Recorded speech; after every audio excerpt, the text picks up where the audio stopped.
300 Spartans versus 300,000 Persians. Thermopelae's real story revealed. Ready for a story of true bravery and staggering odds?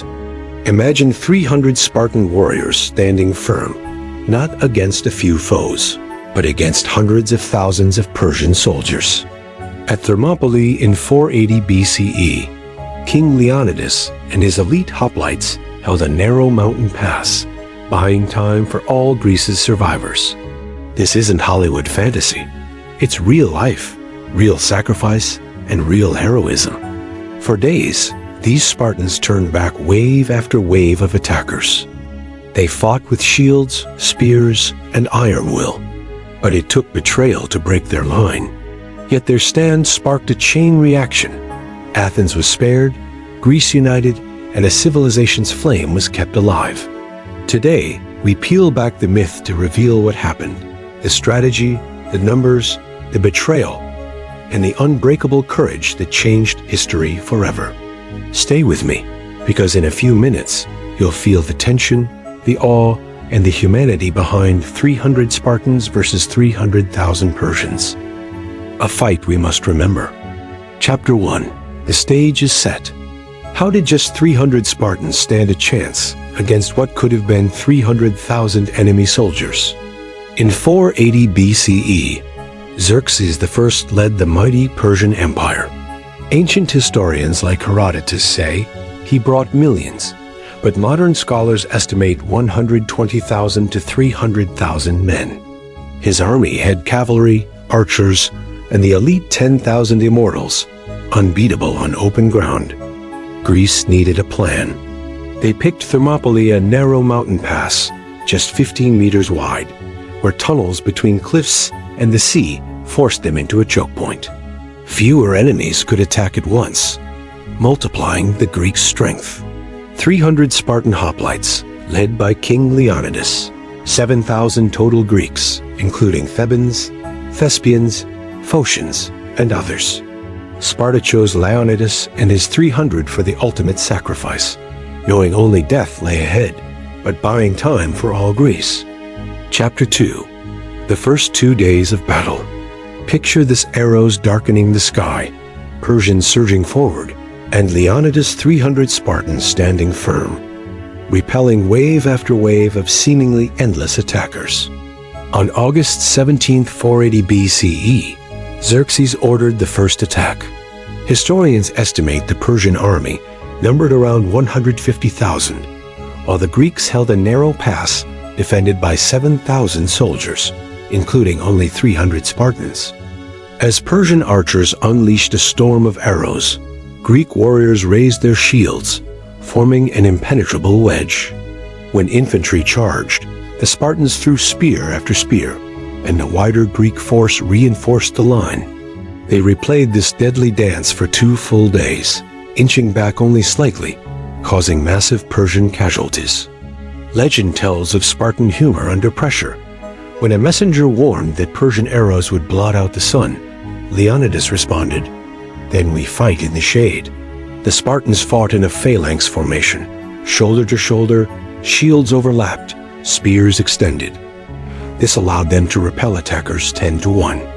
Meanwhile, the narrow terrain prevented the Persians from flanking or using their cavalry.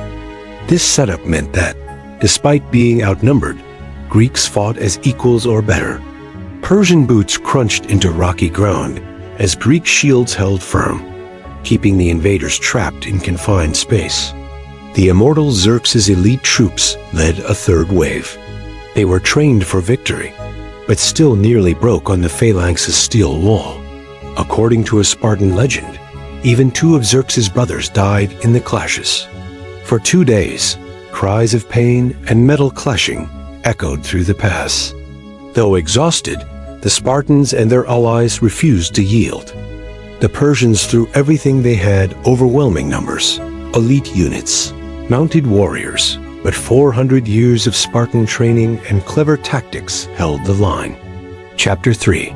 Betrayal and the final stand.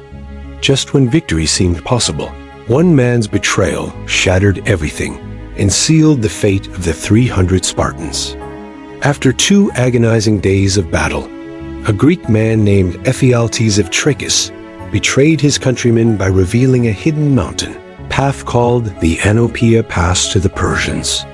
In exchange for gold and favor from Xerxes, Ephialtes guided the elite 10,000 immortals, led by Hydarnes, under the cover of night. That hidden trail bypassed the Greek defense surrounding Leonidas and his men.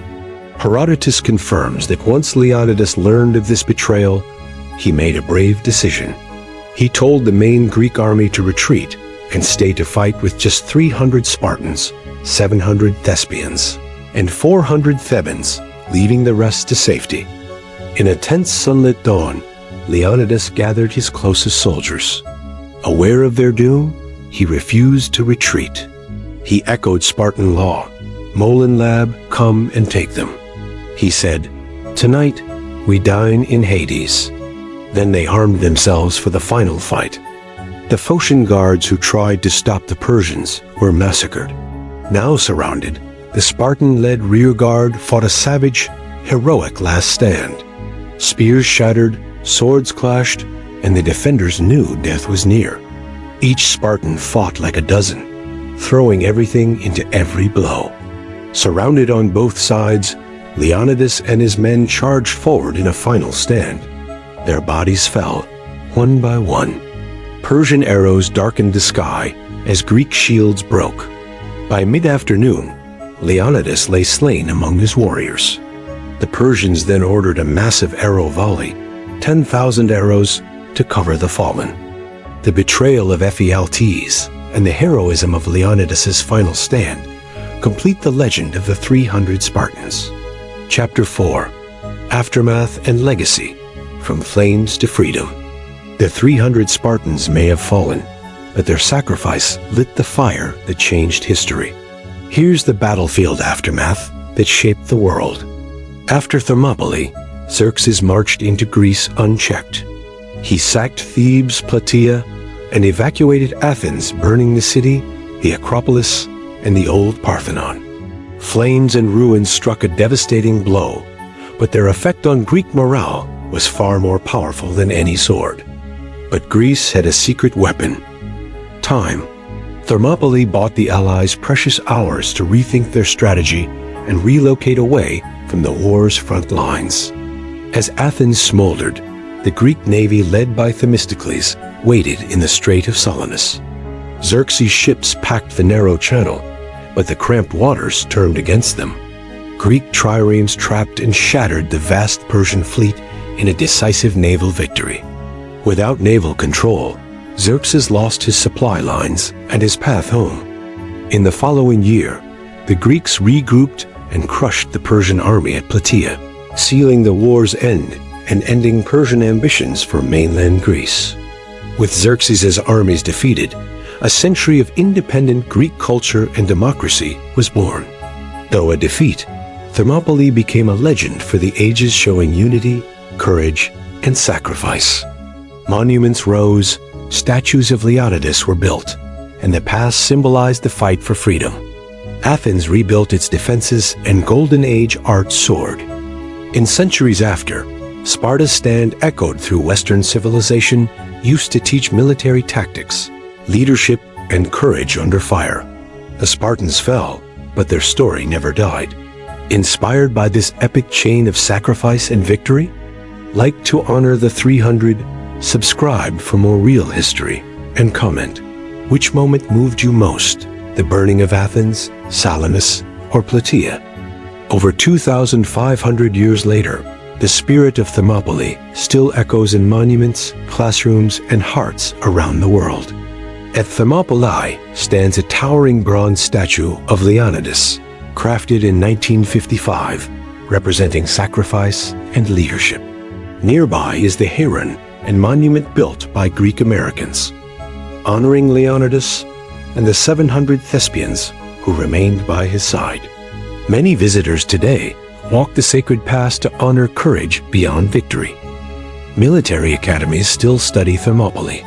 They teach how terrain can neutralize overwhelming odds, and how leadership, morale, and cohesion can win against brute force.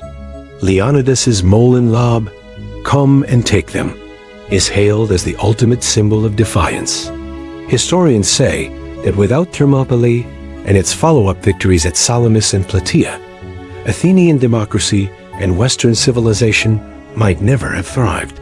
Thermopylae became a story of freedom over oppression, an idea that survived centuries, inspiring political movements, literature, and art. The battle has captured imaginations from Jacques-Louis David's 1814 painting to modern movies like 300. Its themes echo in military commemorations and cultural stories, reinforcing ideas of bravery and unity. Thermopylae teaches that small groups with strong values and unity can challenge giants and win the fight for ideals. In boardrooms, classrooms, and communities, the battle's enduring message resonates: courage, loyalty, and sacrifice are timeless virtues. If this true tale of courage struck a chord, like this video to honor the heroes. Subscribe for more epic real stories, and comment which Thermopylae lesson inspires you most: leadership, unity, or bravery. Thank you so much for watching.